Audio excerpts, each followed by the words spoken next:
ಆತ್ಮೀಯ ವಿದ್ಯಾರ್ಥಿಗಳೇ, ನಿಮಗೆಲ್ಲ ಗಮ್ಯ ಕನ್ನಡ ಪ್ರಪಂಚ ಯೂಟ್ಯೂಬ್ ಚಾನಲ್ಗೆ ಸ್ವಾಗತ. ಇಂದಿನ ಪಾಠ ಗಾದೆ ಮಾತನ್ನು ಪೂರ್ಣಗೊಳಿಸಿ. ಇದು ICSE ಬೋರ್ಡ್ನ ಕನ್ನಡ ಪ್ರಶ್ನೆ ಪತ್ರಿಕೆಯಲ್ಲಿ ಸೆಕ್ಷನ್ ಎ ಕ್ವೆಶ್ಚನ್ ನಂಬರ್ 4 MCQನಲ್ಲಿ ಬರುವಂತಹ ಪ್ರಶ್ನೆಗಳಾಗಿದೆ.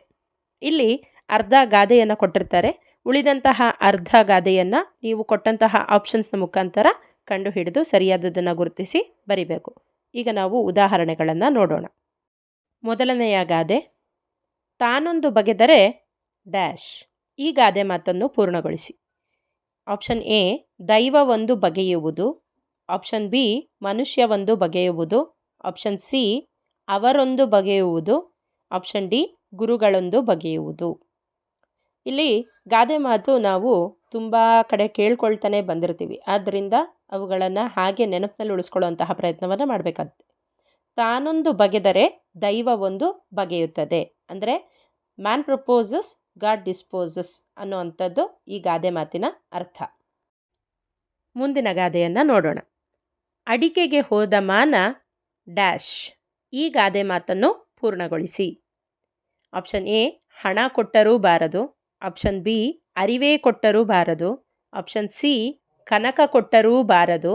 ಆಪ್ಷನ್ ಡಿ, ಆನೆ ಕೊಟ್ಟರೂ ಬಾರದು. ಇದಕ್ಕೆ ಉತ್ತರ ಆಪ್ಷನ್ ಡಿ, ಅಡಿಕೆಗೆ ಹೋದ ಮಾನ ಆನೆ ಕೊಟ್ಟರೂ ಬಾರದು. ಮುಂದಿನ ಗಾದೆ, ಹೊಟ್ಟೆಗೆ ಹಿಟ್ಟಿಲ್ಲ ಡ್ಯಾಶ್. ಆಪ್ಷನ್ ಎ, ಜುಟ್ಟಿಗೆ ಮಲ್ಲಿಗೆ ಹೂವು. ಆಪ್ಷನ್ ಬಿ, ಕಟ್ಟೆಗೆ ಮಲ್ಲಿಗೆ ಹೂವು. ಆಪ್ಷನ್ ಸಿ, ದೇವರಿಗೆ ಮಲ್ಲಿಗೆ ಹೂವು. ಆಪ್ಷನ್ ಡಿ, ಆಕಾಶಕ್ಕೆ ಮಲ್ಲಿಗೆ ಹೂವು. ಇದಕ್ಕೆ ಉತ್ತರ ಹೊಟ್ಟೆಗೆ ಹಿಟ್ಟಿಲ್ಲ, ಜುಟ್ಟಿಗೆ ಮಲ್ಲಿಗೆ ಹೂ. ಈಗ ನಾನು ಕೆಲವೊಂದು ಗಾದೆಗಳನ್ನು ಸುಮ್ಮನೆ ಓದ್ತಾ ಹೋಗ್ತೀನಿ. ಇವುಗಳನ್ನು ಕೇಳಿಸ್ಕೊಳ್ಳಿ. ಹೆಚ್ಚಿನ ರೆಫರೆನ್ಸ್ಗೋಸ್ಕರ ನಾನು ಈ ವಿಡಿಯೋ ಜೊತೆಗೆ ಒಂದು PDF ಅಟ್ಯಾಚ್ ಮಾಡಿದ್ದೀನಿ. ಅಲ್ಲಿ ನೀವು ಇನ್ನಷ್ಟು ಗಾದೆಗಳನ್ನು ನೋಡಿಕೊಳ್ಳಬಹುದು. ಉದಾಹರಣೆಗಳು: ಸತ್ಯಕ್ಕೆ ಸಾವಿಲ್ಲ, ಸುಳ್ಳಿಗೆ ಸುಖವಿಲ್ಲ. ಸಂಕಟ ಬಂದಾಗ ವೆಂಕಟರಮಣ. ಬೆಕ್ಕಿಗೆ ಚೆಲ್ಲಾಟ, ಇಲಿಗೆ ಪ್ರಾಣ ಸಂಕಟ. ಬೆಳೆಯುವ ಪೈರು ಮೊಳಕೆಯಲ್ಲಿ. ದೇವರು ವರ ಕೊಟ್ಟರೂ ಪೂಜಾರಿ ವರ ಕೊಡಲ್ಲ. ದೇಶ ತಿರುಗು, ಕೋಶ ಓದು.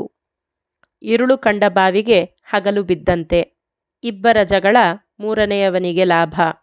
ಉಪಾಯ ಬಲ್ಲವನಿಗೆ ಅಪಾಯವಿಲ್ಲ. ಊಟ ತನ್ನಿಚ್ಛೆ, ನೋಟ ಪರರಿಚ್ಛೆ. ಎರಡೂ ಕೈ ಸೇರಿದರೆ ಚಪ್ಪಾಳೆ. ಹೀಗೆ ಒಂದಷ್ಟು ಗಾದೆಗಳನ್ನು ನಾನಿಲ್ಲಿ ಹೇಳಿದ್ದೀನಿ. ಹೆಚ್ಚಿನ ಗಾದೆಗಳನ್ನು ನೀವು PDF ನೋಡಬಹುದು ಮಕ್ಕಳೇ. ಧನ್ಯವಾದಗಳು.